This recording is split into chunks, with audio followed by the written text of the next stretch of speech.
c'était le cas où on n'allait jamais être aimé par Dieu parce qu'il nous a aimés d'abord et puis après on a commencé à essayer de faire le bien. Amen. Et quand on a réalisé son amour, c'est là qu'on a commencé à faire des efforts pour marcher dans sa volonté. C'est vraiment ça. C'est vraiment ça. Et hier, j'étais à Fredericton et j'ai prêché le matin, le bishop Paul a prêché le soir. Et dans sa prédication, il y avait une révélation que j'aimerais vraiment partager avec vous aujourd'hui. Il dit que la loi n'est jamais donnée pour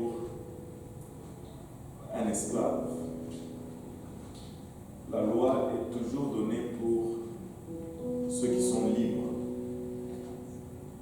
Du temps que tu es encore esclave, la loi ne te sert de rien. Et nous avons toujours cette tendance à penser que c'est en respectant la loi qu'on va gagner la faveur de Dieu. Non, Dieu nous donne la loi parce que nous sommes libres. Et regarde, il a d'abord sorti le peuple d'Égypte de l'esclavage et après il leur a donné la loi. C'est quand Dieu te délivre des péchés de ce monde qu'après il te donne des lois pour que tu puisses le suivre. Mais quand tu es encore dans le monde, il ne te donne pas de loi. Tu vis selon la loi de ton maître. Un esclave vit selon la loi de son maître. Quand on était dans le monde, c'est la loi du péché qui nous dirige. Alléluia. Alléluia. Ça, c'est une inspiration divine.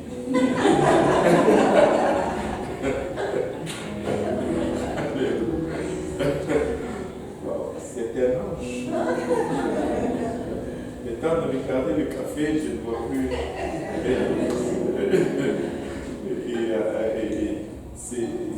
C'est vraiment, des fois, nous regardons ce que la parole de Dieu nous demande.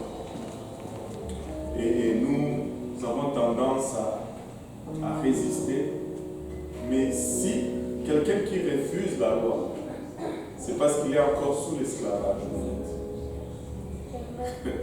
Et quand tu refuses d'appliquer juste les principes de la sanctification, c'est parce que tu dois retourner et questionner ta délivrance.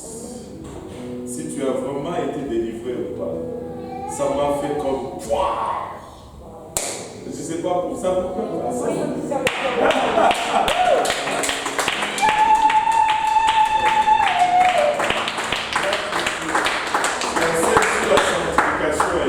La personne résiste, mais c'est parce qu'elle n'est pas encore délivrée. Wow. J'étais comme, c'est quelque chose. Et Dieu est bon. Très bon. Dieu est juste très bon. Amen. Alléluia. Vous pouvez vous asseoir. Et quand je suis arrivé, je regardais Ariane, je pensais que c'était une nouvelle parce qu'elle a changé de coiffure. Oui.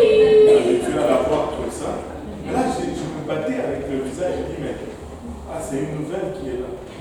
Pour la première fois. Anyway, bon. Gloire à Dieu. Amen. Content de voir mon ami Robert qui est là.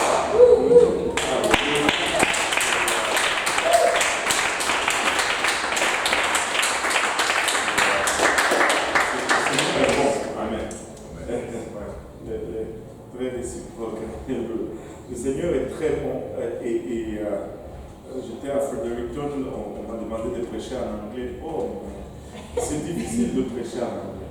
Parce que tu ne peux pas dire tout ce que tu as envie de dire parce que tu ne trouves pas la façon de le dire. Et je pense que je devais prêcher plus souvent en anglais pour essayer d'acquérir un peu d'habilité, mais c'est compliqué de prêcher en anglais. Là, tu es bloqué à tout le temps. Je dis, si c'était seulement le français, ça allait couler ici. Mais c'était très bon. Et il y avait une dédicace de bébé également. et je devais traduire en swahili la dédicace de bébé. Oh mon Dieu, c'était encore plus compliqué. Et là, tu te rends compte que, oui, tu peux parler en swahili, mais tu ne peux pas prêcher en swahili. Parce que les mots de la Bible, là, c'est pas la même chose. Et là, tu commences à te dire, Seigneur, c'est quoi, comment on dit la volonté de Dieu? Mapenzi ya Mungu. Bon. Ça, ce n'est pas la... Bon. Mapenzi, ça, c'est l'amour, non? En tout cas, les villes Mungu la peine. C'est comme Dieu veut, mapenzi. C'est mapenzi ya Mungu. Mince.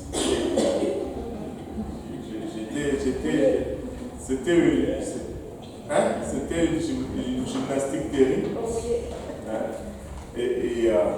Bon, anyway, on est juste des Québécois. Quand tu as vécu 29 ans au Québec et tu as fait que 20 ans à Lubumbashi, tu sais, ça pèse dans la balance. Franchement,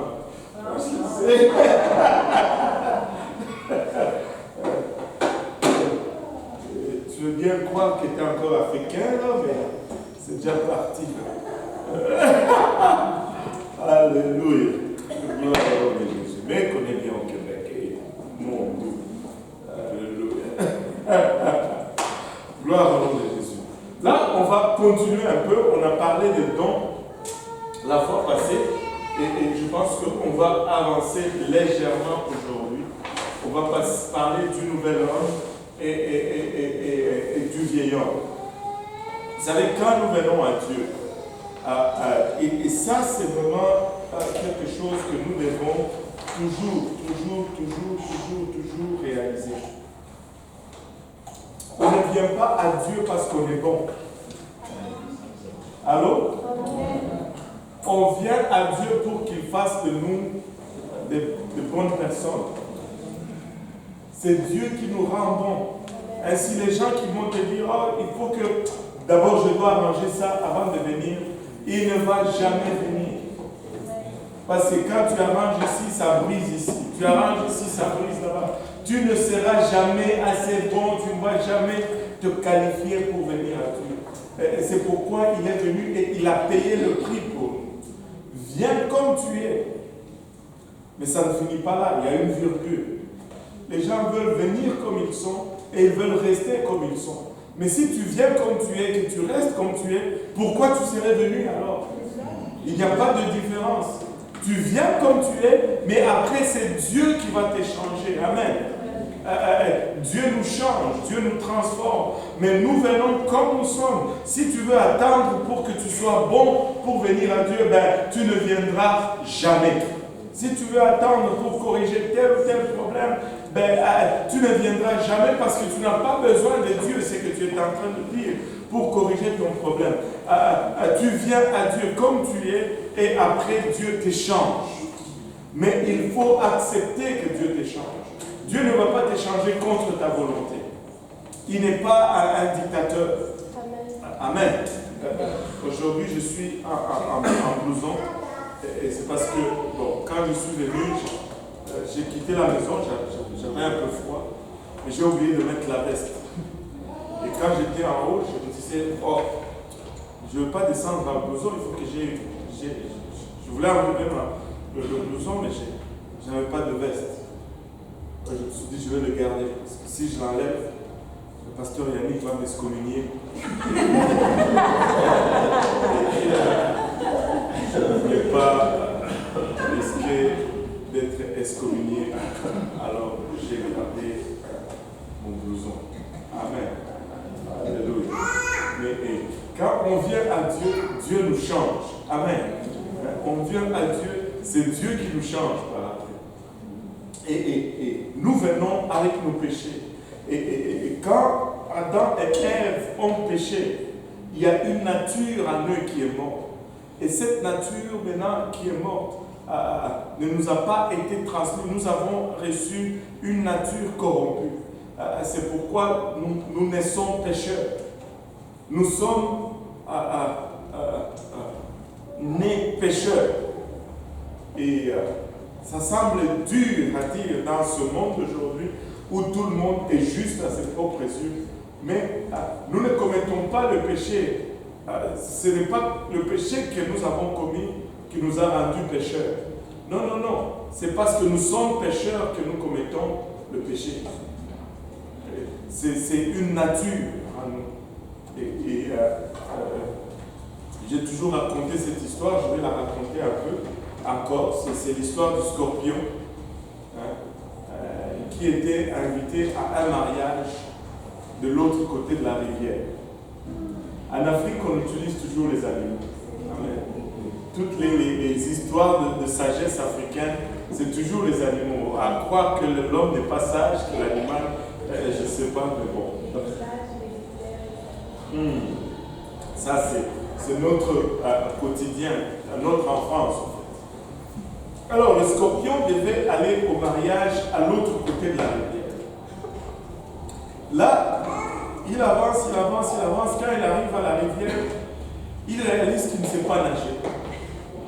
Mais il voulait tellement aller à ce mariage. Il se tient là au bord de la rivière. Là, il voit le crocodile qui nageait tranquillement dans la rivière. Et il dit, ah, mais le crocodile peut me faire traverser.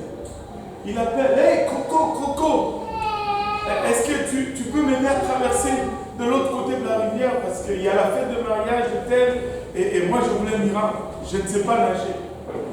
Le crocodile ouvre son œil, il regarde, il dit, ah, toi tu es le scorpion, non? Il dit, ben oui, c'est moi-même. Il dit, mais tu piques. Et le scorpion dit, ben, oui, ça m'arrive. Il dit, mais quand tu piques, on meurt. Le crocodile dit, le scorpion dit, bah oui. Il dit, tu veux que je te porte sur mon dos? Le scorpion dit, oui. Il dit, mais qui me garantit que tu ne vas pas me piquer? Non. Et là, le scorpion réfléchit un peu, il dit, mais écoute un peu, crocodile. Tu sais que moi je ne sais pas nager. Le crocodile dit, oui. Et si je te pique, tu meurs? Le crocodile dit, oui. Et si tu meurs, tu coules? Il dit, oui. Moi aussi, je coule et je meurs. Pourquoi je vais faire une telle chose? Toi, tu vas mourir et moi, je vais mourir. Le crocodile dit, ouais, mais ça fait du sens. Ok, embarque. Ah, le scorpion saute sur le dos du crocodile. Et là, voici M. Croco qui nage. Choix. Mais arrivé au milieu de la rivière, il sent un pincement dans le dos. Et là, il crie, ouch! Il dit, mais qu'est-ce qui se passe? Tu m'as piqué! Et là, le scorpion, en train de trembler, il répond avec une voix grave, oui. Il dit, mais tu es fou! Mais là, je vais mourir. Et je vais couler, et toi aussi, tu vas mourir. Tu vas couler aussi. Tu ne sais pas nager. Mais qu'est-ce qui t'a poussé à faire ceci? Il dit, je n'ai pas pu me retenir. C'est ma nature. Je pique.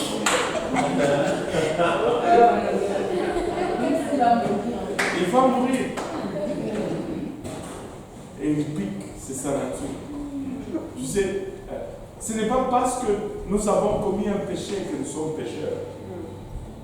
C'est parce que nous sommes pécheurs que nous commettons le péché.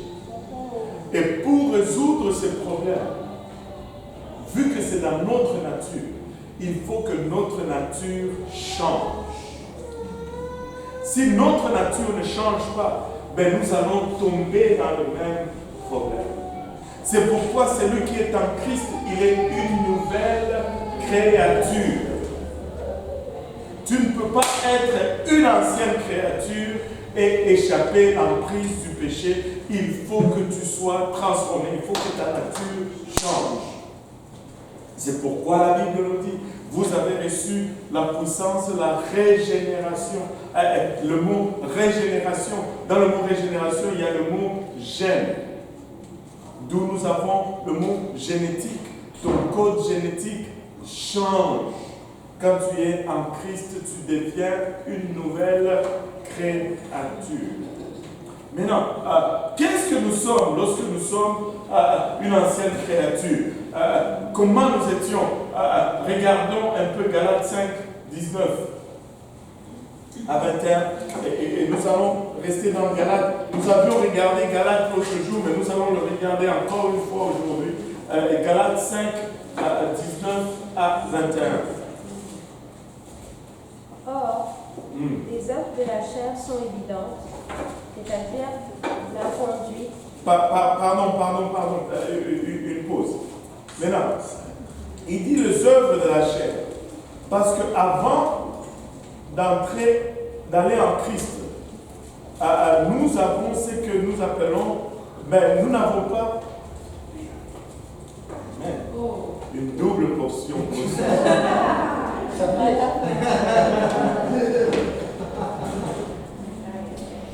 tout cas, si je dois te prendre quelque chose, il faut que je le fasse aujourd'hui. Vraiment, parce que j'ai une double portion dans l'air. Mais même pas. Je ne m'imagine pas que ce sera mon anniversaire.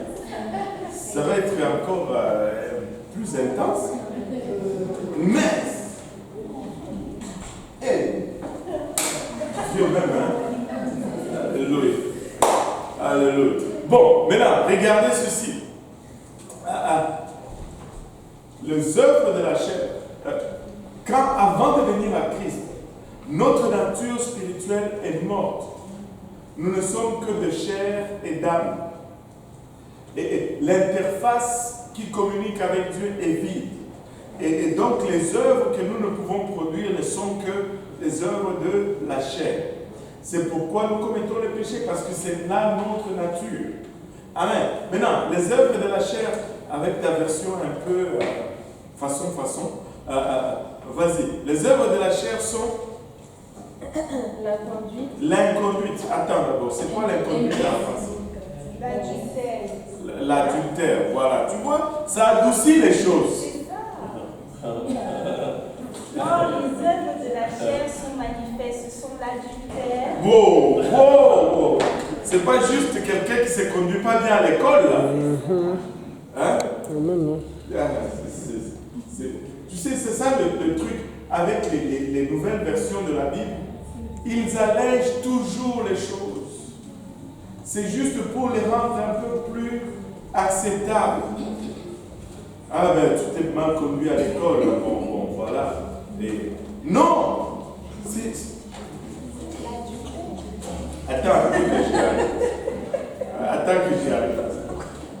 Attendez que j'y arrive, moi. Du coup, que je n'ai pas la mauvaise version aussi. Bon.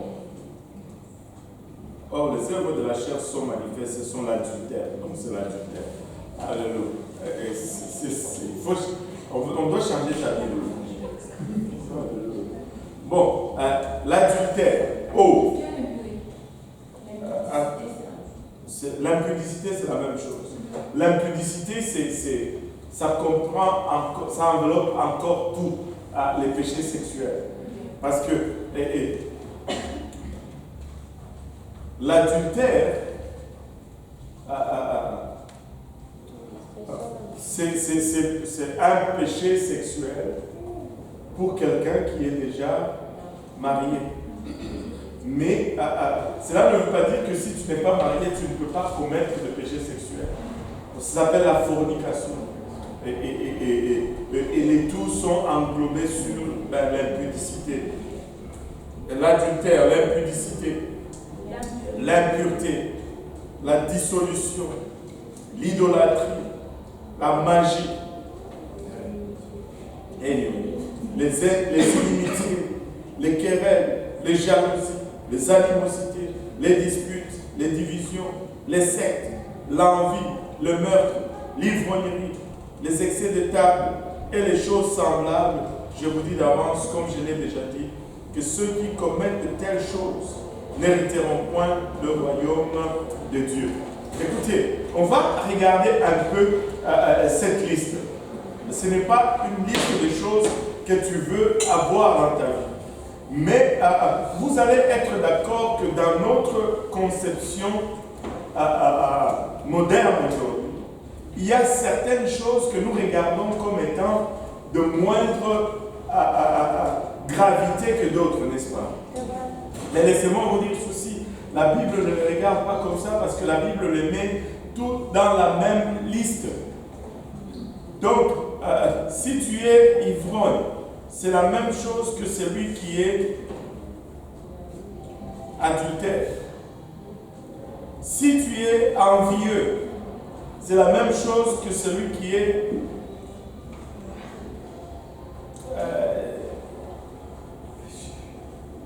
c'est la même chose que l'adultère, on va dire. Ça donne le même résultat. Si tu es jaloux, c'est la même chose que l'adultère. Si tu es si tu fais des excès de table, des fois on pense que trop manger, ce n'est pas un problème. Si tu fais des excès de table, c'est la même chose que l'adultère. Donc le buffet chinois là, il faut y aller avec modération. C'est pas parce que c'est le buffet chinois qu'il faut y commettre l'adultère. Si tu as, c'est quoi l'autre que j'ai vu là? Les querelles. Si tu es tout le temps en train de te quereller, c'est la même chose que l'adultère. Parce que ça conduit au même résultat. Maintenant, des questions déjà? Personne qui est avare, c'est la même chose. Quelqu'un qui est? Voilà, c'est la même gagne. C'est toutes les oiseaux de même plumage. Mais par rapport aux querelles, quand tu es provoqué, qui vivent une querelle, c'est toujours la même chose que l'adultère. En tout cas, ça donne le même résultat en tout cas. Ça nous amène à la même place. C'est-à-dire ne pas hériter le royaume de Dieu. C'est-à-dire se retrouver à une place où on ne veut pas être. Maintenant, l'adultère, nous avons parlé de l'adultère, nous avons dit l'adultère c'est vraiment quelqu'un qui est marié mais qui s'implique dans une relation sexuelle avec une autre personne que son époux ou son épouse, c'est un adultère. Et ça, c'est un péché. Oui. Mais est-ce que l'adultère peut être aussi à caractère émotionnel? C'est-à-dire, parce que plusieurs personnes vont peut-être dire, oh, je ne suis pas adultère parce que je ne suis pas passée à l'acte nécessairement, mais avoir une affaire. Le problème, c'est que c'est se tromper soi-même. C'est que tu es en train de te mentir. Et c'est pourquoi on veut traiter la chose quand c'est encore émotionnel. Tu vois? Tu sais, la Bible nous dit que si tu regardes une femme pour la convoiter, tu as déjà commis l'adultère avec elle. Mais tu sais, on élève le standard, tu vois. Mais maintenant, est-ce que j'ai pensé voler le téléphone du pasteur, mais je ne peux pas me faire condamner pour avoir volé le téléphone du pasteur parce que j'ai pensé voler. Voilà. Le principe, c'est celui-ci. Le principe, c'est celui-ci. Le principe, c'est le principe de garde-fou. C'est que le Seigneur veut nous enseigner. Tu ne mets pas les garde-fous dans la fossée. Tu mets les garde-fous dans la zone qui est encore sécure. De sorte que quand tu te colles dans le garde-fou, tu as mal. Mais tu n'as pas autant mal que lorsque tu tombes dans la fosse. Allô? Et c'est ça le principe. Tu ne peux pas dire que parce que je me suis cogné dans le garde-fou, je n'ai pas eu mal. Non, c'est mentir. Tu ne peux pas dire que bon, c'est parce que c'était juste émotionnel que je ne me suis pas fait mal. Tu es en train de te mentir. C'est un garde-fou, mais ça t'empêche de tomber dans le piège le plus profond. Mais je ne veux pas dire, ok, ben, tu vas divorcer ton mari parce que tu as eu des pensées adultères. Allô? Est-ce qu'on se comprend ou c'est pas... On va avec une plaisir à ce moment. Pardon? On va avec une belle édition. Ah, si on va avec la nouvelle édition, non. On ne va pas s'échapper par l'éditoral ou par l'édition. On va y aller.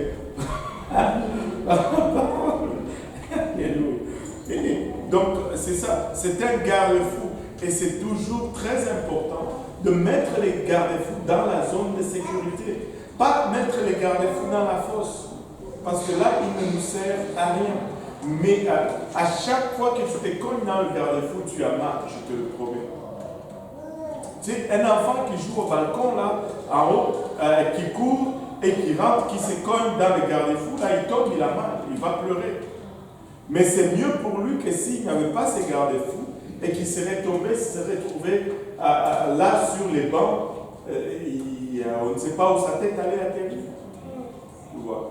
Donc, il aura autant mal là-haut, mais c'est un mal qu'on peut guérir plus facilement. Et il va se faire moins mal que s'il est allé jusque dans le fond. Alléluia. Oui. Ça va, je suis à la dissolution. On va demander aux Français tout à l'heure. On va voir. On va sortir la signification. Oui. On va les faire un à un. Oui. Pardon? Ça ne veut pas partir de la leçon.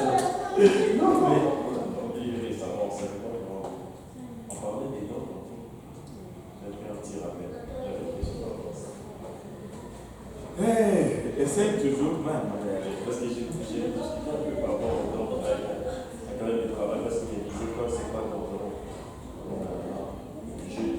J'en ai parlé de son application, il a été en son église, moi je sais que j'ai fait. Et puis il me disait, quand tu fais dans certaines activités, genre la côté, sur les dons, il dit que ces gens séparés, il y a des dons-là qui sont utiles pour l'œuvre de Dieu, genre pour l'église, puis ceux-là aussi que Dieu te donne pour toi-même. Maintenant, je voulais savoir, est-ce que maintenant, comme une personne qui a appris à chanter, pour jouer l'instrument de Dieu, pour accomplir certaines tâches, est-ce que ça, c'est des dons qu'il y a des Ben, parce qu'il ne faut pas juste, il faut pas juste se mêler et tout spiritualiser. Ça, c'est la première chose. Regarde, même quelqu'un qui joue, qui a l'habilité, moi, je vais vous donner juste un exemple très simple. Bon, par exemple, moi, le pasteur Yannick, lui, il a le don de jouer au tennis. Moi, je n'ai pas ce don-là. Amen. Et maintenant, d'où lui vient cette habilité? C'est le Seigneur. Maintenant, lui, le Seigneur l'a donné ces aptitudes physiques que le Seigneur ne m'a pas données. Mais c'est aussi un don. Mais est-ce qu'on doit les énumérer dans l'ordre spirituel? Je ne pense pas que c'est nécessaire. Donc, si on veut couper les cheveux en quatre, regarde, le pasteur Abou, par exemple, tu as déjà vu jouer au foot? Il est doué. Mais quand on dit qu'il est doué, c'est parce qu'il a un don. Si c'est un don, c'est parce qu'on reconnaît que c'est une habilité qui lui a été donnée, qui n'a pas acheté cette habilité. Cette chemise n'est pas un don, je l'ai achetée. Amen. Mais c'était un don. On me l'a donné, tu vois. C'est un don, ça signifie tout simplement ça, qu'on t'a donné. Mais non, si tu regardes par exemple dans le livre de Romains, Dieu parle d'autres dons, comme le don d'administrer, même le don de donner. Il y en a qui ont juste le don de donner. Ils vont donner, comme le frère Robert, il a le don de donner. Je vous dis, quand je vais chez lui, je dois sortir avec des sacs de nourriture. C'est comme, ils vont juste donner. Mais c'est C'est pas un don. Ouais. C'est bon si c'est un don. Maintenant, si tu veux spiritualiser tout, tu vas juste te mêler pour rien. Des fois, il faut juste vivre. Hein? C'est comme... il y en a qui ont le don de cuisiner. Et quand ils cuisinent, ben, c'est souvent bon. D'autres, ils n'ont pas ce don-là. Ils sont séparés. Qu'est-ce que tu veux dire qu'ils sont séparés? C'est pour, genre, pour servir. Mais tous les dons, c'est pour le service de la communauté. C'est quand Dieu te donne le don de donner. C'est pas pour que tu te donnes toi-même. C'est, oh, je veux me donner ça, je veux me donner. C'est toujours pour le service commun. Mais tu sais, regardez, moi je dis ceci. Il faut approcher les choses aussi avec un common sense. C'est-à-dire, il y a des gens qui ont le don d'administrer. Tu vois, ils vont se servir de cela. Il faut pour gagner la vie. Mais ils peuvent se servir de cela aussi pour aider l'Église. Parce que l'Église a besoin d'administration et d'administrateurs. N'est-ce pas?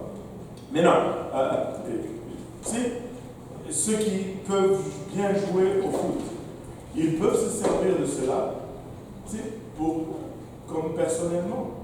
Mais ils peuvent le mettre aussi au service de l'Église. Ceux qui ont le don, tu sais,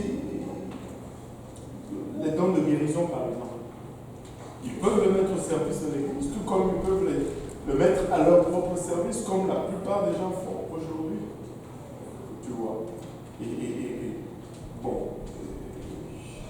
Après ça, on comprend qu'il y a les dons qui sont spirituels, il y a d'autres qui sont juste d'ordre naturel, mais n'empêche que ce sont des dons quand même. Le don d'administrer, ce n'est pas spirituel, mais c'est Dieu qui donne.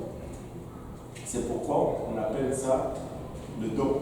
Mais un don d'administrer, ce n'est pas un don de l'esprit. C'est pas...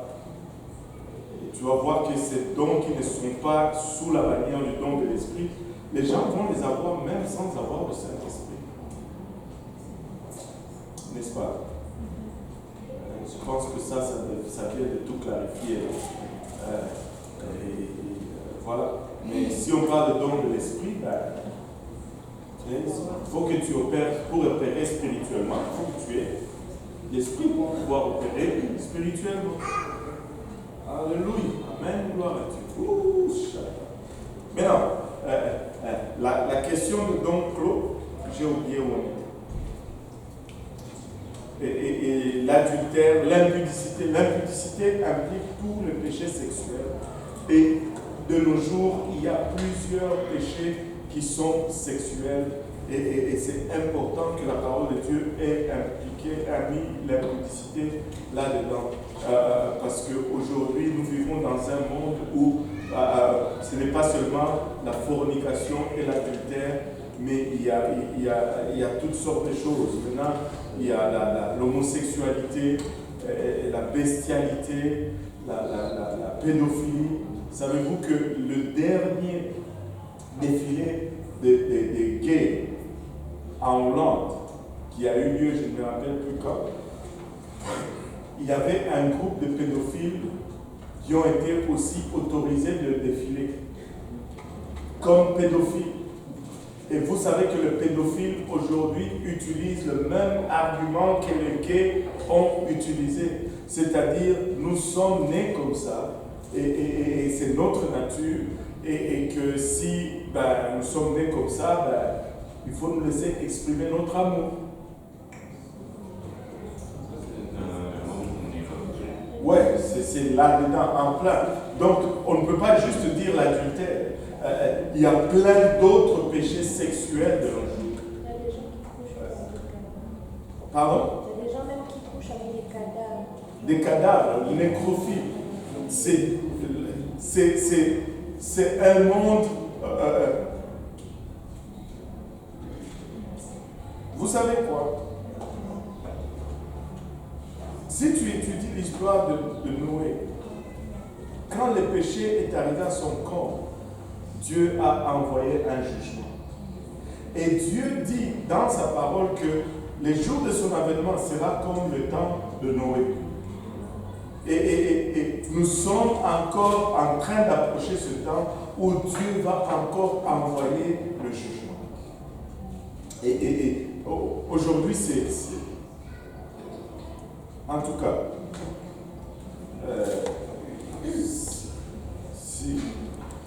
Dieu a créé l'homme et la femme. Tu sais, l'homosexualité est un péché et la parole de Dieu les condamne. Peu importe ce que tu peux avoir comme opinion là-dessus, la parole de Dieu les condamne. Et si quelqu'un a de tels problèmes et qu'il lutte avec ça, il peut être délivré de cela. Tu peux être délivré de l'homosexualité. Mais c'est un péché et la parole de Dieu est claire là-dessus. La parole de Dieu appelle cela une abomination. Une abomination. Étudiez Romains, le premier chapitre, vous allez voir cela. Oui. Par rapport à l'homosexualité, je s'appuie le pape François et il n'a pas commencé à vouloir comme accepter l'homosexualité dans la société. Oui, ils sont en route pour accepter cela. Quand on lui dit c'est quoi ta position sur l'homosexualité, sa réponse c'était qui suis-je pour juger? On ne te demande pas de juger. Hein?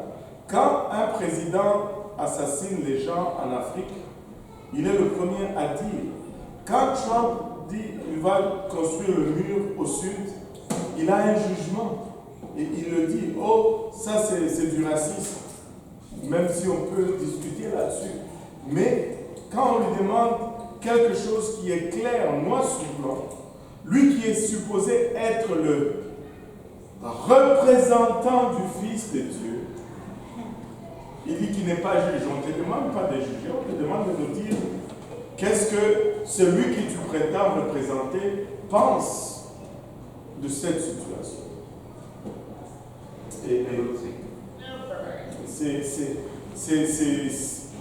Écoutez, s'il y a un temps où l'Église catholique devait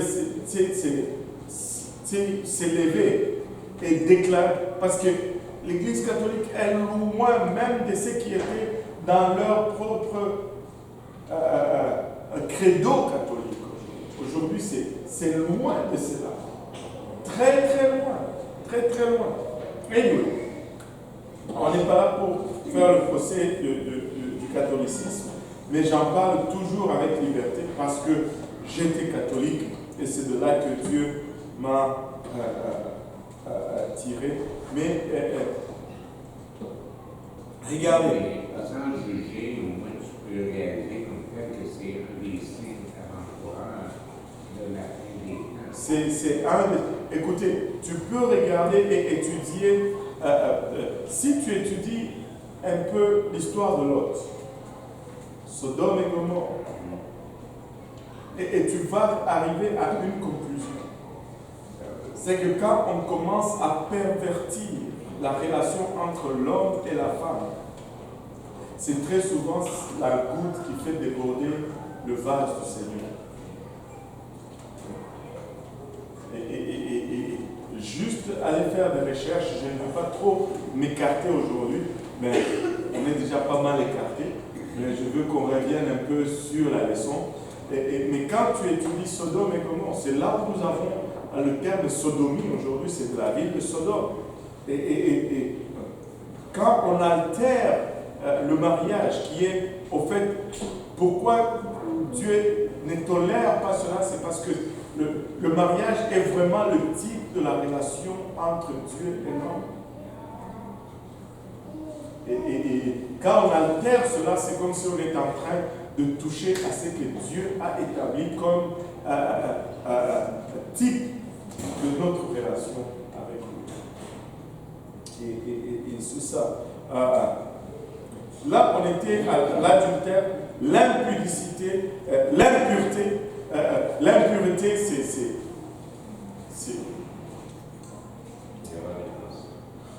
ouais, tu sais, on peut appliquer cela à beaucoup de choses.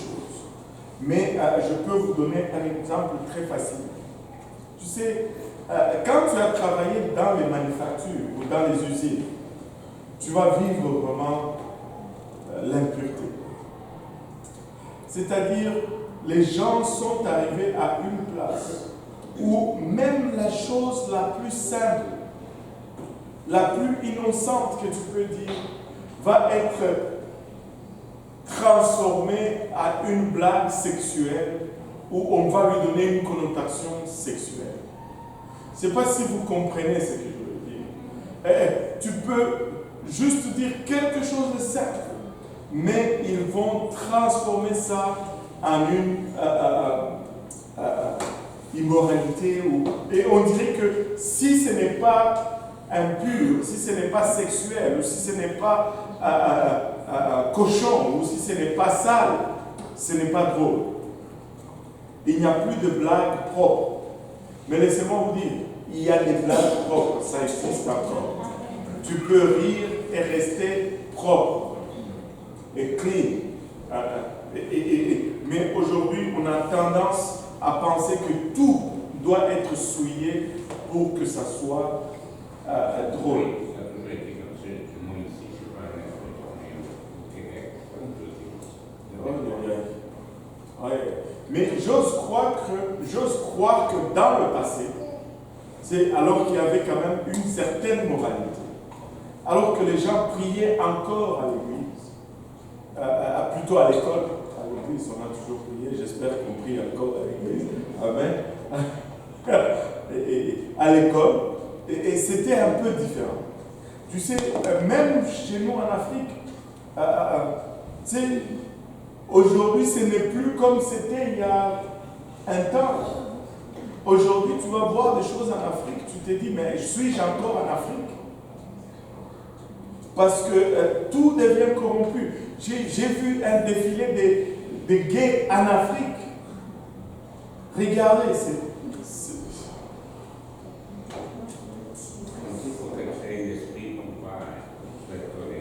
non, ça c'est pas... C'est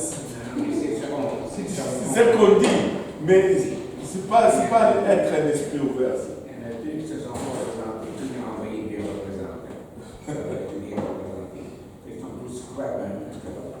Ça, c'est pas l'ouverture d'esprit, ça, c'est vraiment la permissivité. C'est pas l'ouverture d'esprit. Si c'est ça l'ouverture d'esprit, alors je vais m'assurer que mon esprit est toujours fermé. Là, vraiment, je ne veux pas de ça du tout. Je veux rester fermé jusqu'au bout, là. Complètement. Parce que là, tout. Mais l'impureté, la dissolution, maintenant, la dissolution. Hein, les Français. Qui a une Bible? Là, Maureen s'est sauvée. Qui a une Bible PDV ou qu'est-ce que... C'est quoi la dissolution?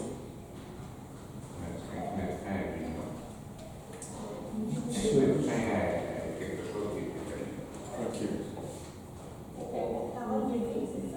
Salut, là. On dit du salut. Attends un peu, on va... Qu'est-ce que ça nous dit? On dit du salut. C'est une institution qui est fondée, mais on décide d'éliminer la... Parce que, tu sais, parce que, ouais, je veux que ce soit, c'est plus, il y a quelque chose de plus précis que ça. Tu peux lire le verset 20? Le verset 20.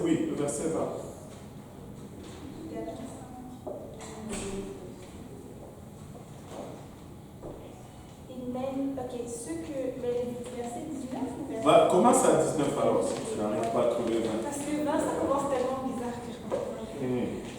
Ceux que les désirs mauvais produisent ont le droit bien,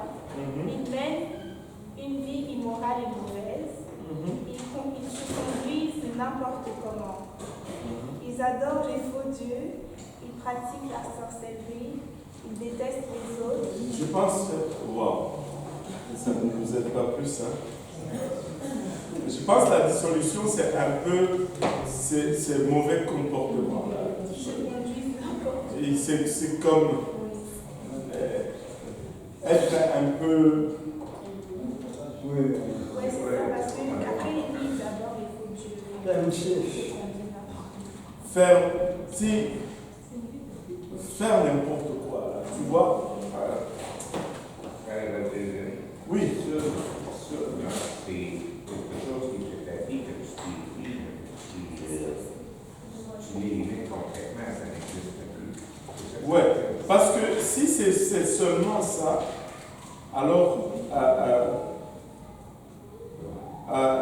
parce qu'il y a de ces choses que nous voulons éliminer complètement. Oui, c'est l'existence de l'union, dans l'union qui est sûre pour X raisons. En fait, dans la définition du Larousse, ça dit que la dissolution, c'est la dépravation des mœurs et la débauche. Voilà, ça va dans le sens de la Bible. Parce que ce n'est pas juste, parce que, écoute, je peux dissoudre une compagnie, mais ce n'est pas un péché, là. Voilà. Mais s'il le met dans la liste des péchés, c'est parce qu'il le donne avec une connotation particulière. Et dissolution. Est-ce qu'elle a donné une définition de l'erreur? Dépravation des mœurs.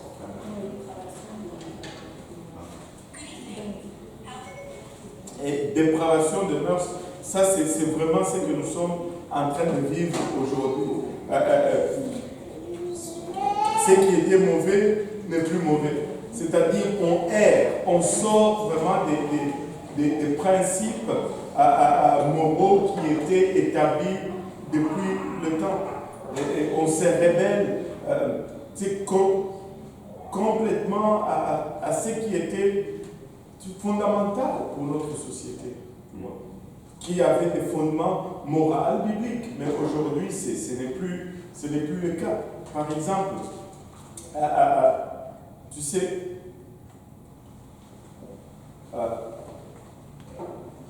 aujourd'hui les gens vivent, ils peuvent juste commencer à vivre ensemble. Et puis, après 4 ans de vie ensemble, là, c'est là qu'ils veulent se marier. Ça ne marche pas. Et permettez-moi de vous dire ceci, j'ai déjà vu une telle chose. Je connais ils ont vécu sans se marier pendant 4 ans. Après, ils se sont mariés. 1 an après, ils ont divorcé.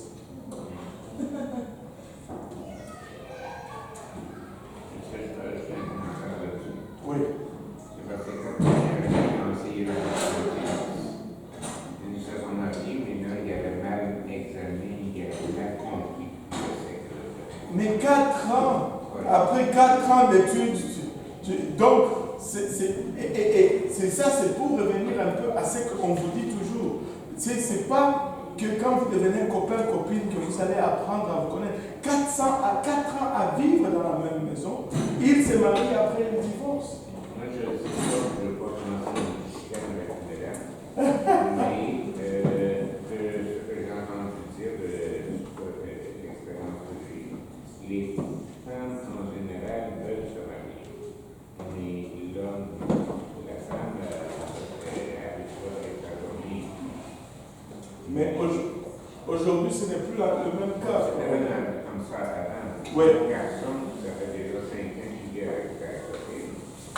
Sa copine avait se marier, mais lui, il ne veut pas se marier. Laissez-moi vous dire ceci, les filles. Premièrement, anyway, on ne vit jamais avec quelqu'un qui n'est pas marié. Amen. Deuxièmement, s'il n'est pas digne de dire qu'il va te marier, alors oublie ça. Et vice-versa pour les hommes aussi. Écoute, aujourd'hui, je connais des femmes qui ils disent comme ça, ils veulent vivre libre. Hein, aujourd'hui, il est avec telle personne, l'autre jour, il est avec telle personne, et ils se disent que comme ça, je suis épanoui. Ça, c'est la perversion. C'est l'adultère. Mais la génération, c'est ça va être juste une raison des excuses. Mais la génération de les garçons, ils ont dit tellement de séparation des divorces qu'ils ne croient plus en mariage. Mais vous savez, frère Robert, moi je vais dire une chose. Je ne mets pas en doute le problème qu'ils vivent, mais je mets en doute les solutions ou les décisions qu'ils prennent. C'est-à-dire, la chose même qui nous conduit au problème de crier, on ne peut pas l'élever encore. Tu vois, si on est rendu là, c'est parce qu'on a laissé tomber les principes bibliques qui dit d'abord, écoute, avant le mariage, pas de sexe. Aujourd'hui, on fait le sexe d'abord et puis on se marie après. C'était comme ça, mon époque. Avant que je me marie, c'était comme ça. Voilà. Et il y a beaucoup de principes moraux. Si j'ai donné juste celui-là, c'est parce que c'est celui qui est comme le bloc. Mais écoute, tu ne commences pas à vivre avec quelqu'un comme si tu étais marié alors que tu n'es pas encore marié. Tu sais, il y a un processus à faire, à suivre. Et si tu brûles les processus, bien sûr, tu vas récolter quelque chose qui ne va pas. Et l'autre chose que l'on fait, les copains, copines, les relations exclusives avant le mariage, c'est dangereux. Et ce qui se passe vraiment dans notre monde aujourd'hui, c'est comme ça. Ils commencent même à l'école primaire. Ah, lui c'est mon chum. Et puis les gens disent, oh que c'est cute. C'est pas cute, c'est abominable. C'est abominable. Parce que ces jeunes enfants, déjà très jeunes, ah, c'est mon chum. Regardez, ça devient une relation exclusive. Après, il dit, ah, il m'a lâché. Maintenant, il va avec l'autre. Et quand tu vois que cela arrive, des fois, tu vois même la pauvre petite fille en train de pleurer. Parce qu'émotionnellement, elle est affectée. Et là, tu sais, quand elle se sépare comme ça, elle est affectée. C'est une blessure. Pour pallier à cette blessure, elle va s'endurcir. Et après, un autre job en 3e primaire. Et après, en 5e primaire, un autre job, une séparation, un job, une séparation. Pour que la personne, cet enfant, arrive à l'âge adulte, elle est déjà immunisée à la séparation. La séparation ne lui dit plus rien. Elle rentre dans un mariage, elle va en sortir sans problème parce que ça ne lui dit plus rien. Non, c'est lié en termes. De toute façon, nous, on a un débat par rapport jusqu'à demain matin. La seule chose que j'aimerais rajouter là-dessus, c'est que les lois avantages maintenant, ici au Québec, les lois avantages, les femmes, comme un mariage. Mais les lois sont faites par des païens, c'est ça le problème. Mais c'est ça qui encourage, et c'est la raison pour laquelle que les gars, ils pensent deux fois avant de se marier. Ils doivent venir juste à l'église. S'ils viennent à l'église. L'église, mais par contre, à se donner, ça ne changera absolument rien. Oui. Je te mentionner. Le problème de la société frère, c'est le péché. Oui, mais le gars, il peut se faire manipuler, aucune idée. Tout à fait. Pourquoi ça arrive? Mais Je me demande pourquoi moi je prendrais une chance de me marier avec quelqu'un. La chance de me faire avoir. c'est pourquoi je dis qu'il faut venir à l'église et te mettre dans un cadre où tu peux bâtir cette confiance. Parce que il faut. Le problème, c'est qu'il faut. Comment on fait alors pour bâtir cette confiance? C'est ça la question. Parce qu'on ne peut pas juste élever les choses qui nous ont conduits dans la même situation. Ça va être un cercle vicieux. Comment on va briser ce cercle vicieux? Je n'ai pas de réponse. Moi, j'ai une réponse. On va revenir ici, puis il pour que personne s'en cache. Non, la réponse c'est ceci. Pas nécessairement de venir ici, mais de remettre Dieu à sa place dans la vie, dans notre société. Quand Dieu reprend sa place dans la société, les autres choses vont bien aller. Mais on a mis Dieu dehors, mais on récolte les conséquences aussi. Ouais. Et si on remettait Dieu à la place dans la société, on n'aura pas une société parfaite, mais elle sera moins imparfaite. Mais en attendant, on fait quoi? En attendant, on recherche. En attendant, on remet juste Dieu dans l'équation. Il n'y a pas d'autre solution. Il faut tout simplement qu'on prêche la parole. En attendant, on prêche la parole. Et on dit aux gens, regardez les conséquences de ce qui est le fait d'avoir mis Dieu dehors. Voici où nous en sommes. Et tu sais, les gens mettent Dieu dehors. Ils se retrouvent avec des conséquences. Puis ils veulent blâmer Dieu pour les conséquences. Dieu qu'ils ont mis dehors. Mais non, ça ne marche pas. Ça ne marche pas. Regardez. Si le chemin et les choix que nous avons fait comme société donnaient suite à une meilleure société qu'on avait auparavant, je fermerai ma bouche. Je fermerai ma bouche. Mais désolé de constater qu'on a plus de divorces, on a plus de crimes, on a plus d'immoralité, on est en décadence comme société. Mais c'est triste de le constater, mais c'est ça. Alors, la dissolution, c'est vraiment la dépravation des mœurs. L'idolâtrie, l'idolâtrie. Parlons un peu de l'idolâtrie. L'idolâtrie, ici, là, ne signifie pas nécessairement que je me mets devant un Bouddha et je dis non. Ce n'est pas nécessairement cela. L'idolâtrie ici signifie tout ce que tu mets avant Dieu. Des fois, il y a des gens qui ne vont pas adorer un Bouddha, mais ils vont bien facilement adorer l'argent. Des fois, il y a des gens qui ne vont pas adorer Vishnu ou une statuette, mais ils vont adorer le plaisir. Le plaisir va venir avant Dieu. L'argent va venir avant Dieu. Il y en a qui adorent l'éducation. Et ça, c'est la chose la plus twistée possible. Laissez-moi vous dire ceci.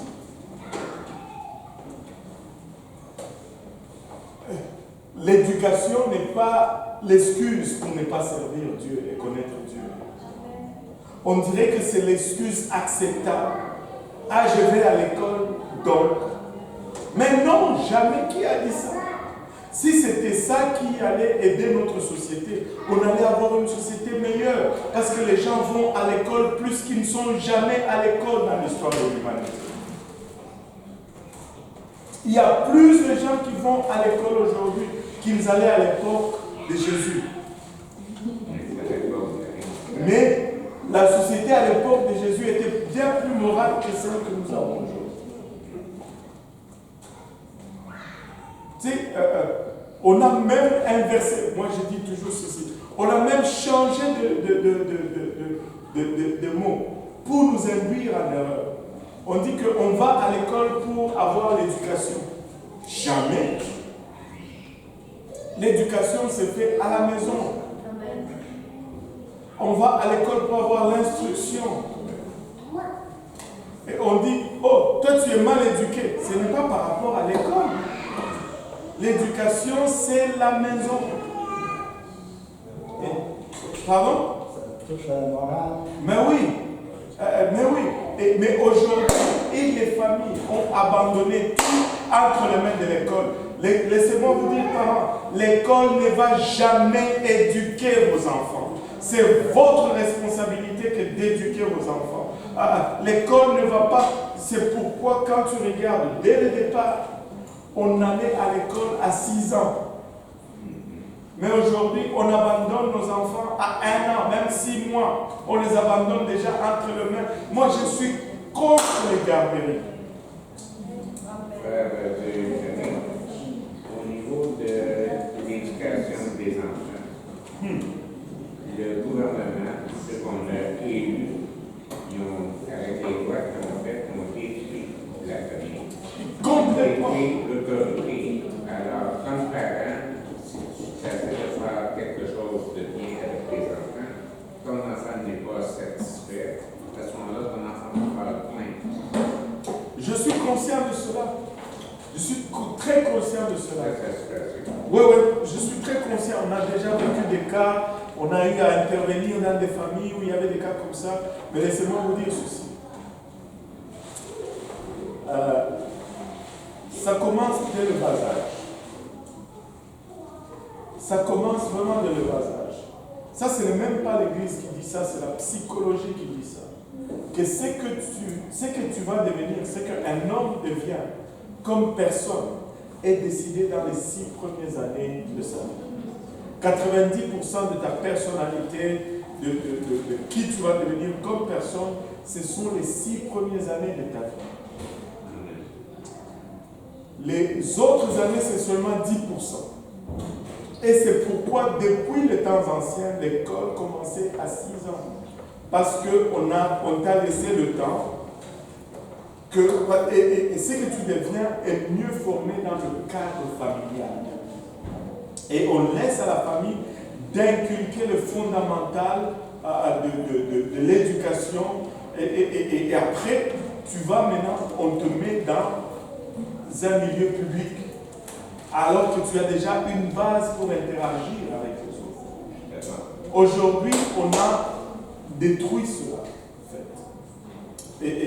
Et maintenant, qu'est-ce qui se passe?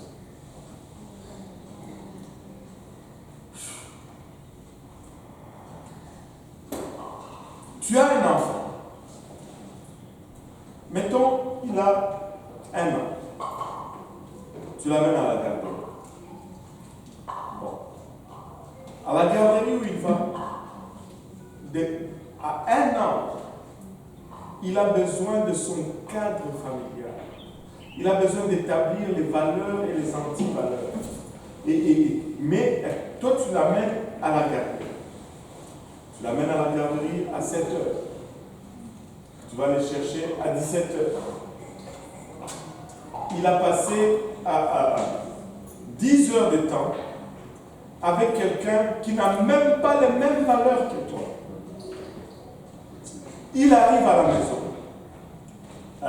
et tu lui donnes son bain, tu lui donnes la nourriture et à 20 heures, il doit dormir. Ça fait à peine 3 heures. Et maintenant, pendant ces 3 heures, toi tu veux maintenant lui inculquer tes valeurs à toi. Alors que tu as été absent pendant 10 heures. Et lui, il a absorbé les valeurs de 10 heures, c'est normal. Et puis, après, quand toi tu viens avec tes valeurs, il dit, mais non, ce n'est pas comme ça. Et qu'est-ce qui arrive maintenant? C'est la rébellion à la maison. L'enfant ne comprend plus rien. Et à la longue, tu finis à avoir un délinquant. C'est 30% de plus de probabilité qu'un enfant devienne délinquant quand tu fais la garderie que quand tu ne fais pas la garderie. C'est 30% de plus. Tu sais, les enfants qui ont fait la garderie, il y a un taux de délinquance de 30% de plus que les enfants qui ne font pas la garderie.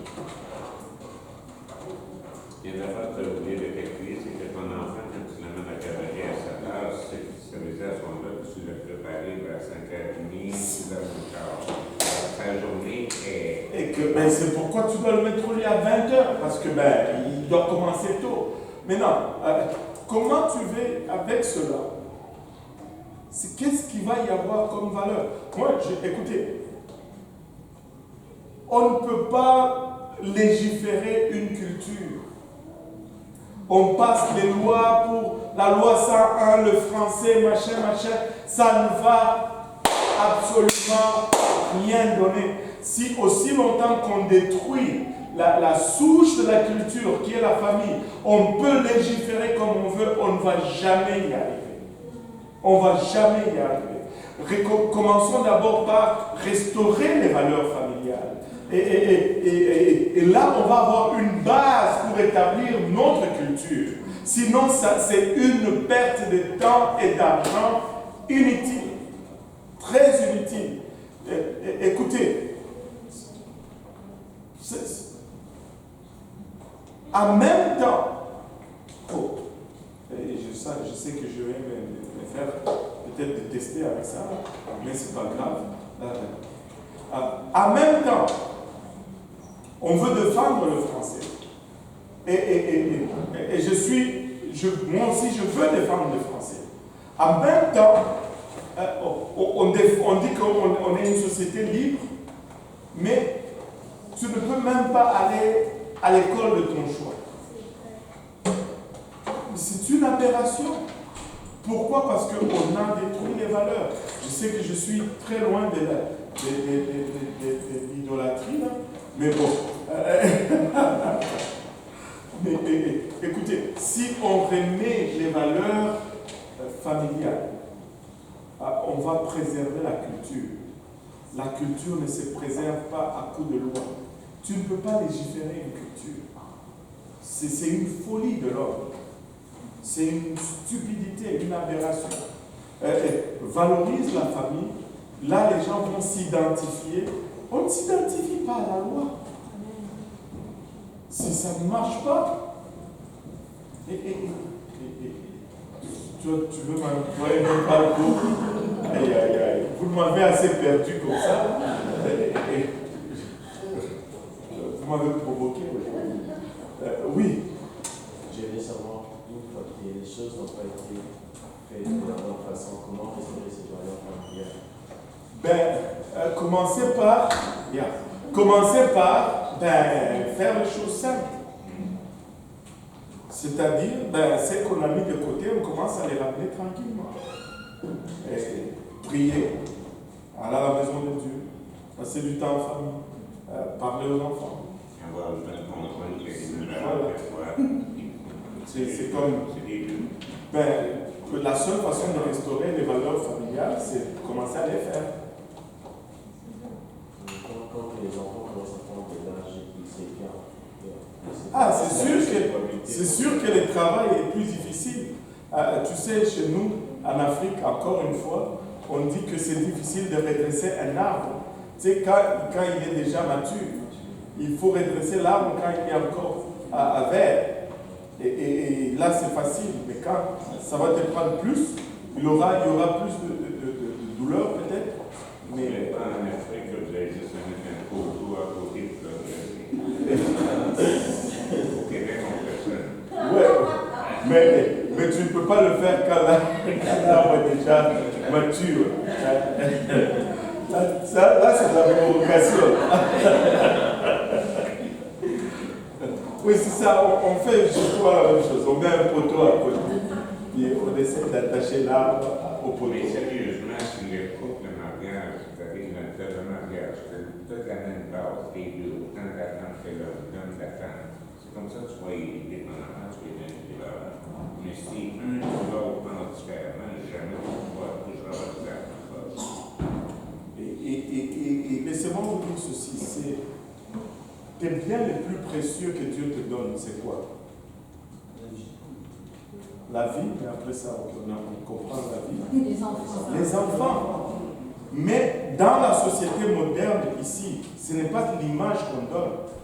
L'image qu'on projette, c'est que le bien le plus précieux que Dieu nous donne, c'est le travail. C'est la personne dans sa vie.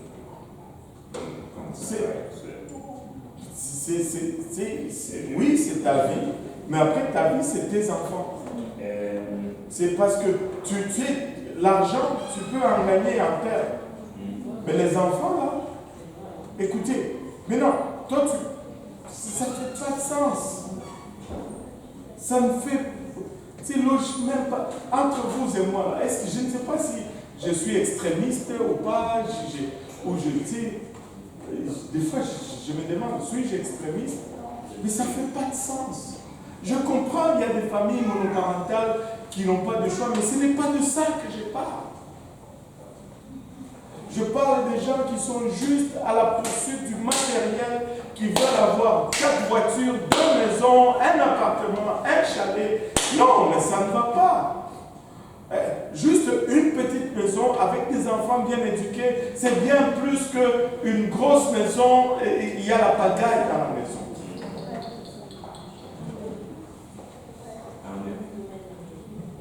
Alléluia. Je ne sais pas, des fois, je me sens que je suis extrémiste. Mais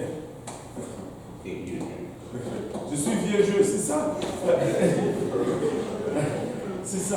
Mais regardez, nous pouvons idoliser plein de choses. Oui, frère Patrick. Par rapport à l'idolâtrie, j'avais une question par rapport à 1 Jean 5, les derniers versets. Je me suis toujours demandé quand l'apôtre Jean dit, si quelqu'un voit son frère pécher d'un péché qui ne mène point à la mort, il priera et Dieu lui accordera la vie de ceux qui ne commettent pas un péché qui mène à la mort. S'il y a un péché qui mène à la mort, je ne peux pas le prier pour ce péché-là. Puis ensuite, il va parler de péché et tout, mais il termine le chapitre en disant, petits enfants, regardez-vous des idoles, amen, mais en soi dans la lecture, je ne vois pas exactement c'est quoi le péché qui mène à la mort. Est-ce qu'il est en train de parler de l'idolâtrie ou encore du fait de blasphémer contre le Saint? Tu sais, quand tu n'adores pas Dieu, tu fais de l'idolâtrie. Et quand tu n'adores pas Dieu, tu vas aller à la mort dont tu parles. C'est la seconde mort, ce n'est pas la mort physique, c'est la seconde mort ou l'enfer. Maintenant, quand il dit cela, il est en train de parler du blasphème fait contre le Saint-Esprit. Paul en parle aussi. C'est vraiment de cela qu'il parle.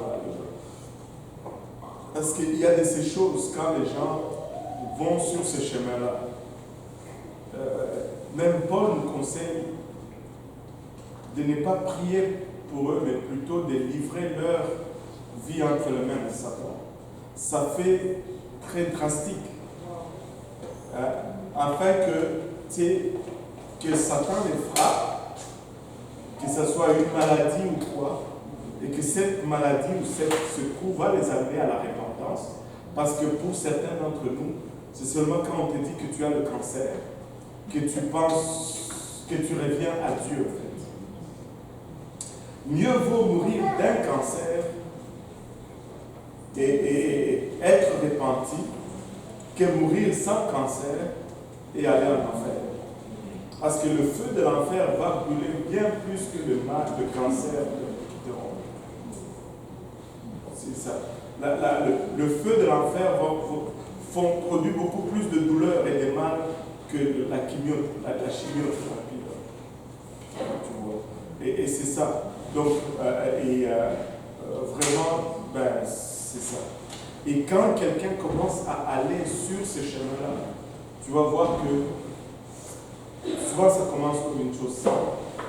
Et après, c'est le reniement d'une chose après l'autre, d'une chose après l'autre, d'une chose après l'autre. C'est un chemin dangereux. Tu veux aimer la vérité. Tu veux aimer la vérité. Tu veux être en amour avec la parole de Dieu. Et tu ne veux pas te retrouver sur un chemin où tu commences à remettre en question l'œuvre du salut dans ta vie. Quand tu remets en question cela, il n'y a plus rien d'autre qui te reste. En fait. Il n'y a pas une deuxième croix. Et quelqu'un peut tomber dans le péché et rétrograder. Mais il ne remet pas en question la parole de Dieu.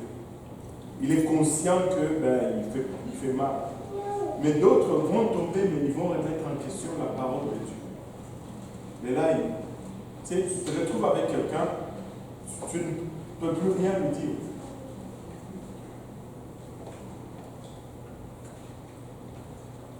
Tu ne peux plus rien lui dire. Et c'est là. Bon, pour revenir à l'idolâtrie, et pour conclure avec l'idolâtrie,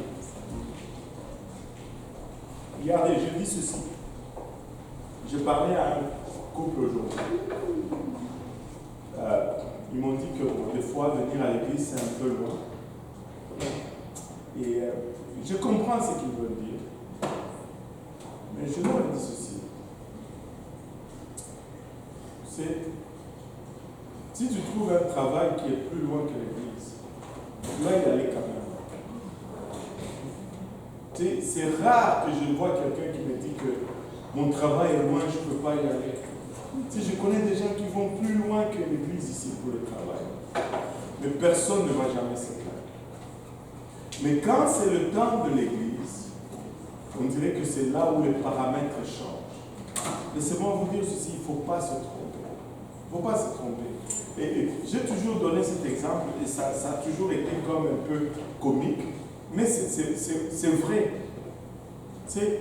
On va annoncer le mardi soir, demain, 40 cm de neige. Monsieur X ou Madame Y va se réveiller 2 heures plus tôt, va s'assurer de quitter 2 heures plus tôt pour ne pas arriver en retard au travail. Mais qu'on n'ose pas annoncer 40 cm de neige le samedi. Pauvre pasteur, il va se retrouver seul. Je ne sais pas pourquoi ce double standard, je ne sais pas. Je ne sais pas. Mais il faut faire très attention. Ça, c'est de l'idolâtrie. Et c'est ce que je disais tout à l'heure. Pour certains d'entre nous, le travail est plus important que Dieu. Et même dans la société d'aujourd'hui, ça, c'est normal. Si tu dis, hey, il y aura 10 cm de neige demain, je ne vais pas aller à l'église. Tu es sage. Mais il y aura 30 cm de neige demain, je vais quitter 1h30 pour arriver au travail. Waouh, tu es sage.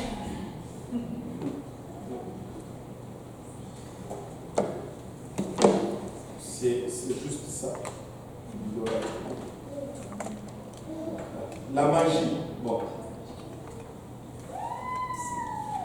Laissez-moi vous dire ceci. Je vais parler un peu fortement là-dessus aujourd'hui. Parce que Dieu m'a ouvert, a permis de voir une autre façon de faire. Parce que le diable est très malin de nos jours. Il va prendre tout ce qui est mauvais, mais il va mettre l'étiquette du bien par-dessus. Vous voyez? Et il va prendre une chanson pervertie, mondaine. Mais parce qu'on dit juste Jésus, oh Jésus, on dit que c'est une bonne chanson. Non, c'est pas ça. C'est pas ça. Maintenant, regardez-moi ceci. Il y a un temps où le diable était vraiment le diable et qu'on pouvait mettre une ligne claire entre la sorcellerie et la chrétienté. Les sorciers, on les voyait, c'était clair. Mais de nos jours, c'est tellement mêlé que ça prend un peu plus d'efforts, plus de discernement pour identifier la magie. Bon, premièrement, il faut éviter, quand on était petit, souvent, on faisait venir des magiciens à l'école. Il y avait un magicien dans ma ville, on l'appelait Hindu Masaba. C'était ça son nom. Et là, il venait, il faisait des trucs.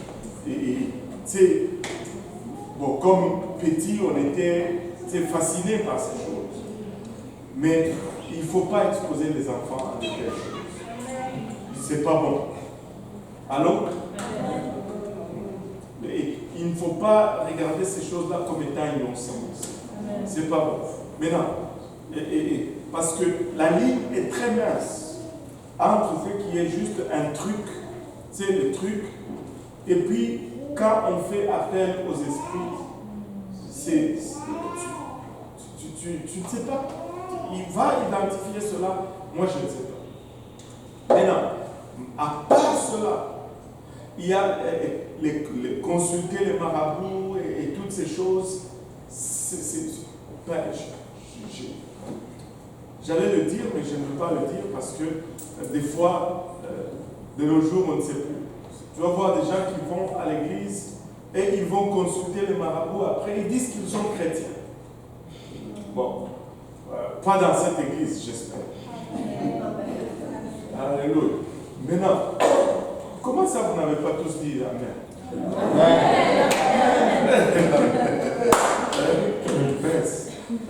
Et là, mais aujourd'hui, laissez-moi vous donner un autre avertissement. Il y a plusieurs personnes, plusieurs soi-disant prophètes, qui ne sont que déguisés. Et tout ce qu'ils font comme prophétie ou guérison ou démonstration de puissance spirituelle, ce n'est que de la manipulation spirituelle, ce n'est que de l'ésotérisme, ce n'est que de l'occultisme, et c'est très facile de les identifier. Moi, ce que je trouve qui est le plus triste, c'est que quelqu'un qui connaît la doctrine apostolique, mais qui se laisse séduire par ces choses. Ça, c'est triste. Laissez-moi vous dire ceci. Je ne marche pas mes mots. Si tu ne prêches pas l'évangile, je n'ai rien à voir avec toi. Tu ne travailles pas pour le Seigneur. Amen. Tu ne travailles pas pour Dieu. Si vous pouvez dire ce que vous voulez sur Internet ou quoi que ce soit, si tu ne prêches pas l'évangile, oublie cela. Oublie cela. Quelqu'un, vous allez sur Internet, vous écoutez des gens, tu peux écouter 154 sermons de la personne et jamais il va te parler de comment être sauvé. Mais je me demande même qu'est-ce que tu es en train de faire, en train de boire ces immondices. C'est une folie. C'est une folie. C'est une folie. Regardez, s'ils prêchaient encore le salut, je dirais, ok, ils vous ont eu par le salut. Mais maman, aidez-moi un peu quelque part. Comment est-ce que tu ne peux pas discerner une chose si simple? Si simple. C'est juste la fascination du surnaturel.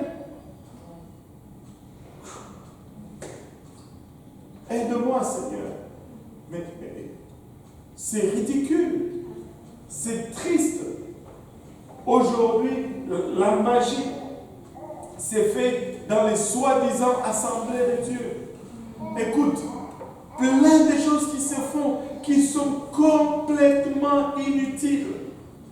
Complètement inutiles. Si c'est ça qui fonctionnait, écoutez, ça allait fonctionner avec le Seigneur Jésus-Christ lui-même. Il en a fait combien de miracles et combien l'ont suivi. Ils ont tous disparu lorsqu'il était vraiment le temps. Écoutez, il en a nourri des milliers de personnes. Il a guéri des malades. Il a ouvert les yeux des aveugles. Il a ressuscité le mort. Mais à sa crucifixion, il n'y avait que 3 femmes à la croix. Le jour de sa résurrection, ils n'étaient pas là. Le jour de l'ascension, ils étaient seulement 120. Mais où sont passés les 5000 qui ont mangé le pain et le poisson? Où sont-ils passés? Il faut, écoutez, si tu les attires par les miracles, ben ils vont partir aussi quand il n'y aura pas de miracle.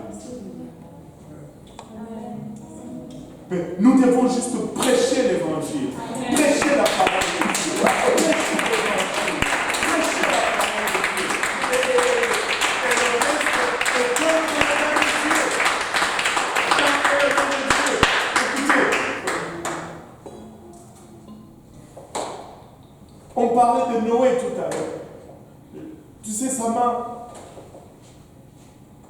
Noé construit son arche gigantesque. Les animaux commencent à venir et à entrer. Écoutez, c'était miraculeux cela. Tous ces gens qui vivaient à l'époque de Noé, qui voyaient ces éléphants venir de la brousse, rentrer 2 à 2, les kangourous sont rentrés, les tortues sont rentrées, les moufettes sont venues. Écoutez, c'est juste dans le raisonnement simple de l'homme. Tu ne peux pas regarder cela et te dire, il y a sûrement quelque chose qui se passe avec cette histoire. Mais même ça n'a aidé personne pour entrer dans cette arche. Il faut juste prêcher l'évangile. Et ils viendront dans les derniers jours, la Bible nous dit, et c'est par des signes qu'il va séduire plusieurs. Tu sais, si c'est des signes que tu veux, le diable va t'en donner jusqu'à ce que ça te sorte par les oreilles. Et tu ne vas aller nulle part avec cela.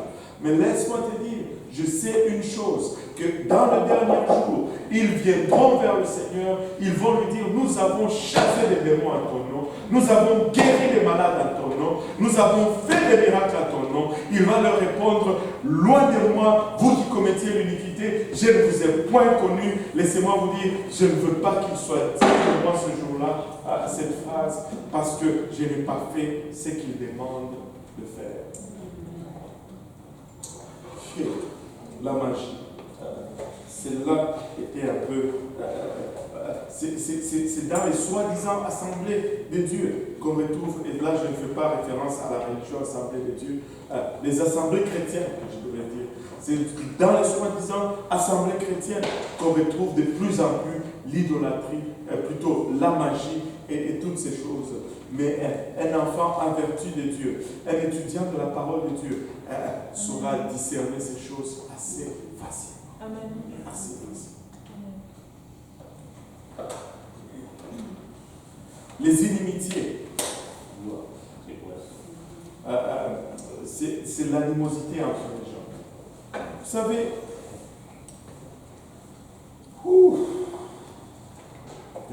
on ne va pas finir les œuvres de la chair aujourd'hui. On respire. Alléluia. Et vous savez,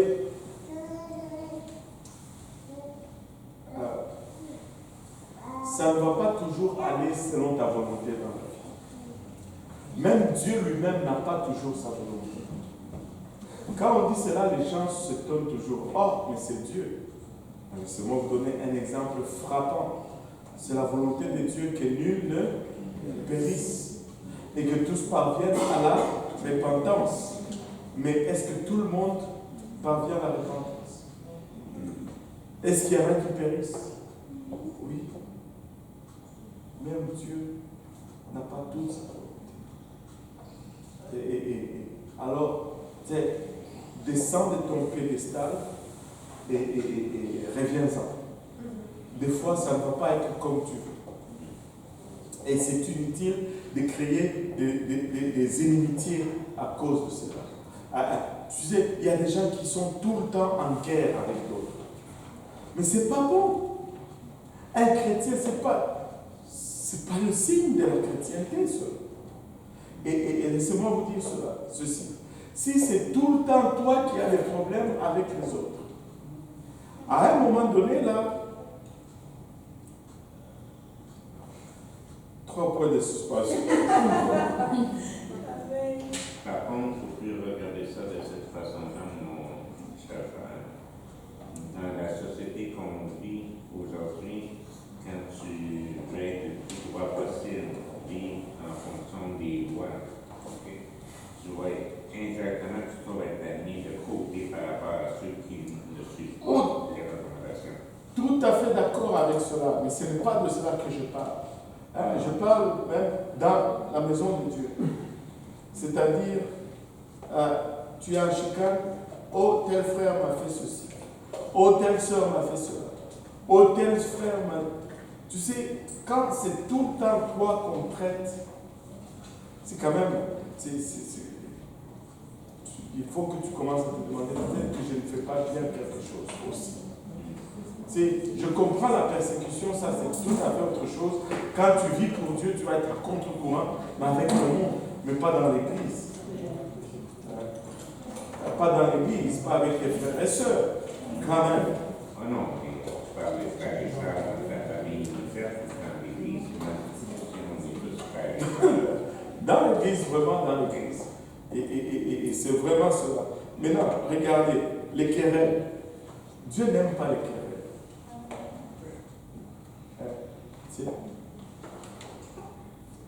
Des fois, on peut résoudre les problèmes juste avec une conversation.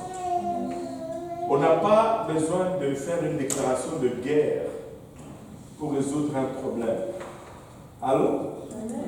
Et, alléluia. Encore là, on n'a pas d'unanimité.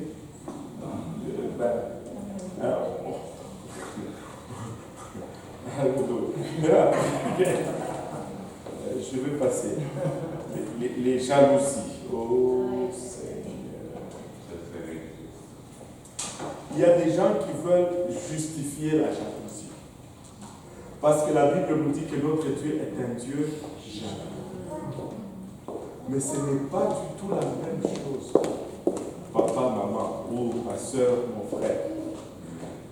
Tu sais, quand on dit que Dieu est saint, c'est une chose.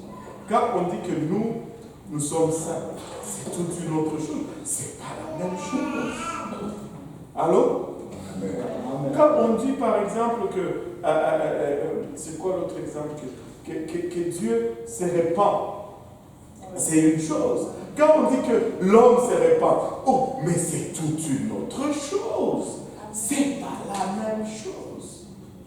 Quand Dieu dit qu'il est un Dieu jaloux, c'est correct. Mais ce n'est pas de cette jalousie que nous on parle ici. Tu sais, la jalousie que nous on parle ici, là, c'est ceci. Bon, je vais encore là, je vais me mettre dans des problèmes, mais j'assume. Amen, j'assume. Maintenant, tu regardes le frère François. Le frère François s'est trouvé une fiancée. Oh, et là, tu commences à être jaloux de lui. Le frère Patrick le regarde. Oh, lui. Mais non.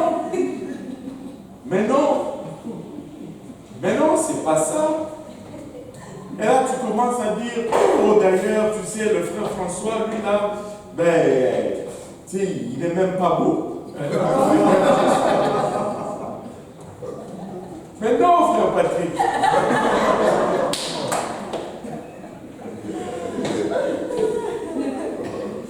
D'ailleurs, moi, je peux chanter mieux que lui. Non. Non. Oui, mais le frère François, il est beau l'intérieur. Tu n'as peut-être pas vu cela. Tu vois, tu commences à jalouser quelqu'un. C'est pas ça, là. C'est pas ça. C'est pas ça. Écoute. Il ne faut pas, tu sais, l'autre, la sœur Ariane, elle, le pasteur a cité son nom aujourd'hui dans le service. Moi aussi, là, je vais changer ma coiffure. On va voir si pasteur. Mais non! C'est pas ça! C'est pas ça! C'est la jalousie.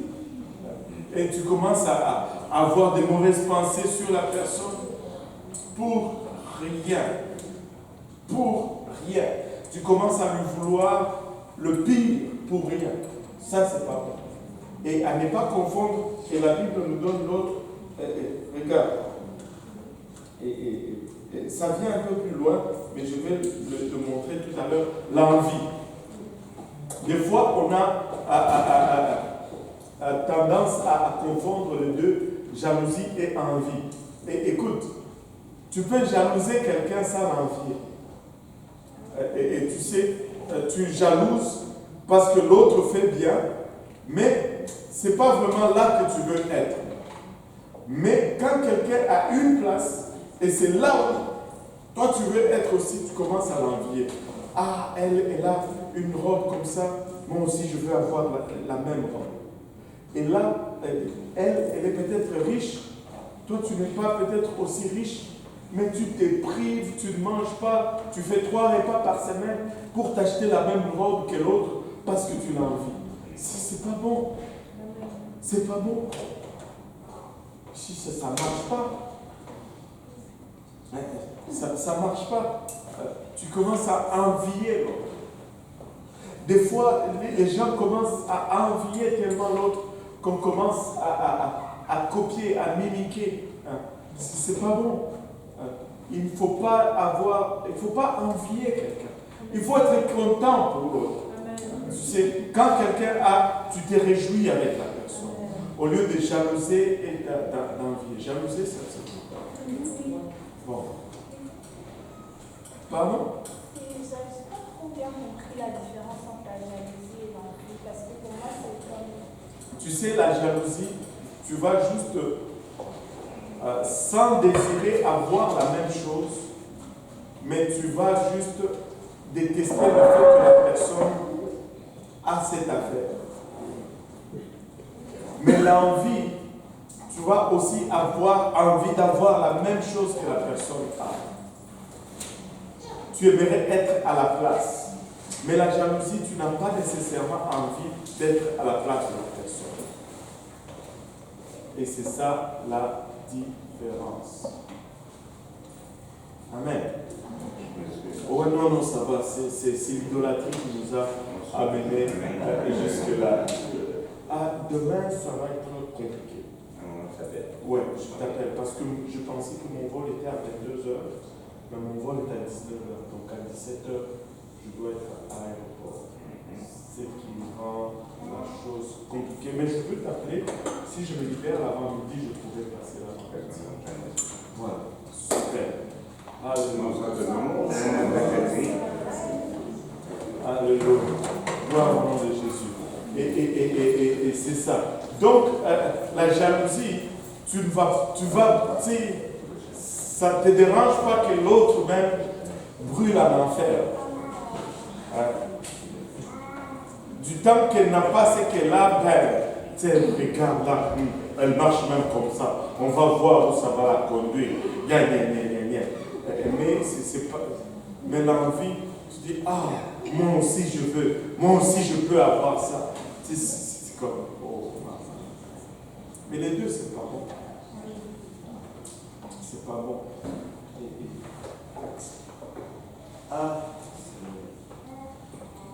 La magie, les inimitiés, les querelles, les jalousies, les animosités. Regardez, même le mot animosité, ça nous réduit juste à un caractère animal. C'est-à-dire nous réagissons comme des animaux. Et regarde, il faut savoir pardonner. Il faut savoir pardonner. Il faut enlever l'orgueil. L'orgueil nous tue. Si vous voyez qu'à la source de beaucoup de nos problèmes, c'est l'orgueil. L'orgueil est très dangereux. L'orgueil nous conduit à faire des choses qu'on ne peut même pas imaginer. L'animosité, les disputes, les divisions. Il y en a qui aiment s'aimer la division. Ils vont faire exprès pour causer la division. Dieu n'aime pas ça. Regardez. Dieu a utilisé les langues pour diviser les gens. Parce que les gens étaient hors de la volonté de Dieu. Et après, Dieu a utilisé les langues pour unir les gens. Après la Pentecôte, nous devenons un seul peuple. Mais si tu viens avec un esprit de division, ça ne marche pas. Ça ne marche pas. Dieu n'est pas dans ces choses. Les sectes créer de petits groupuscules. Et je sais qu'il y a ce que j'appelle l'affinité. Surtout quand l'église devient grande, il va se développer des points d'affinité. C'est-à-dire, si tu aimes, par exemple,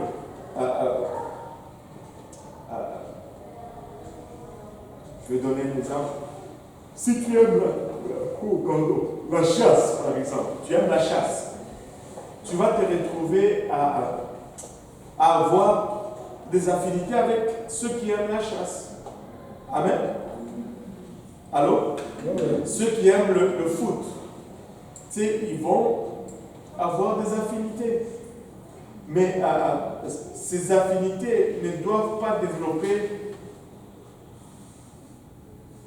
en secte, c'est-à-dire des clubs fermés où d'autres ne peuvent pas rentrer.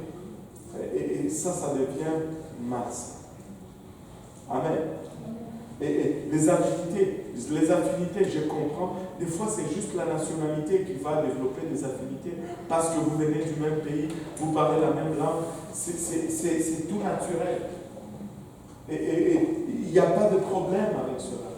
Mais quand ça commence à devenir des clubs fermés où les autres ne peuvent pas rentrer, ça, ce n'est pas bon. Ce n'est pas bon. Amen. Et on ne peut pas créer des sectes dans l'Église. Le meurtre, regardez, il a dit le meurtre au pluriel. Pas parce que tu as tué plusieurs personnes, mais c'est parce que tu peux tuer de plusieurs façons. Et nous tuons beaucoup avec la langue. Moi là, on m'a déjà tué à plusieurs reprises.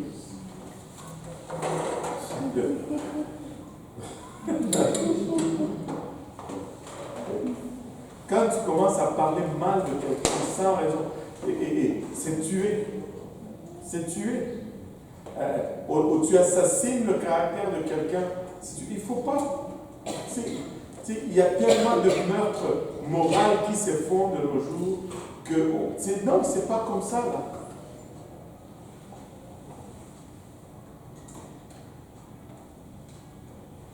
C'est pas comme ça, ça ne se passe pas comme ça. Donc, ne tuez pas, ce n'est pas seulement prendre un couteau et poignarder quelqu'un, mais n'assassinez pas non plus le caractère des gens comme ça. Et même si la personne vous a fait quelque chose de mal, ce n'est pas une raison pour tuer. Les paroles ne nous disent-elles pas que si quelqu'un te gifle à la joue droite, il faut que tu donnes la joue gauche? Amen. Alors, oh God, il n'y a même pas d'unanimité. Le Seigneur nous aide. Le meurtre, l'ivrognerie. Maintenant, l'ivrognerie ici, là, laissez-moi vous dire ceci. Ce n'est pas quand tu as bu et que tu es ivre. C'est juste la consommation de l'alcool. Nous avons vu dans l'étude que la Bible utilise ces mots de façon interchangeable. Consommer de l'alcool, c'est de l'ivrognerie, en fait. Ce n'est pas le fait de perdre son sens, non. La Bible met littéralement boire de l'alcool sur le même niveau que faire les excès de table. Il n'y a pas de mot excès avant de boire l'alcool. Un chrétien ne boit pas de l'alcool. Amen. Encore là, pas d'unanimité. Oh, aide-nous, Seigneur Jésus-Christ. Les excès de table. Et très souvent, nous regardons cela comme pas un problème. Mais c'est un problème.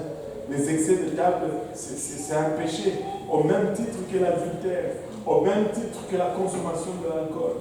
Les excès de table, c'est pas bon. Parce que ça détruit ta santé. Mais la Bible nous dit que toutes ces choses, ce sont les œuvres de la chair. C'est-à-dire que quand on marchait seulement dans la chair, on produisait ces choses. Et on faisait même la compétition de qui va manger le plus de nourriture. Vous vous rappelez de cela? Allô? Ça, j'espère pas dans l'église. Et tu sais, Ah, aide-nous, Seigneur. Ce n'est pas ça. Nous devons éviter ces choses. Nous allons voir le fruit de l'esprit à la leçon prochaine. Mais quand nous venons au Seigneur, nous devons nous décharger des œuvres de la chair. Amen. Nous ne pouvons pas continuer à produire les œuvres de la chair. Dieu s'attend à ce que nous produisons le fruit de l'esprit. Et on va revenir au fruit de l'esprit. Il y a un seul fruit, plusieurs aspects, juste pour dire que tu dois produire tous les aspects si tu as le fruit. Est-ce qu'il y a des questions?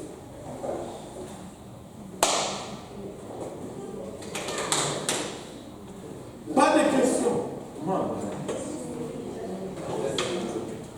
Ah, mais ça c'est bon. S'il n'y a pas de questions, ben, on va prier. Amen. Et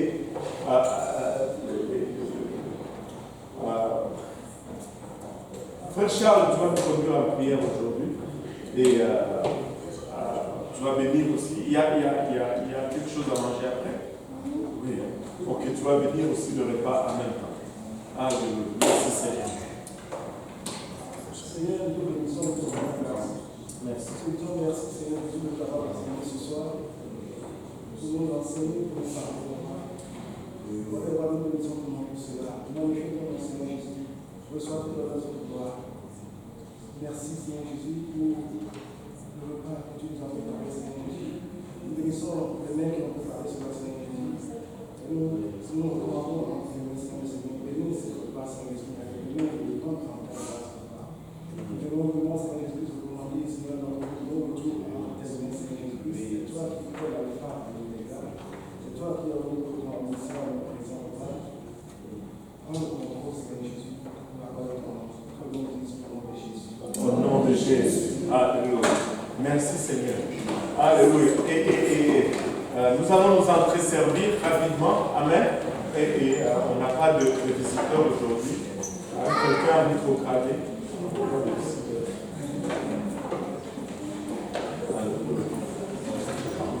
Oui, ça va.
Merci.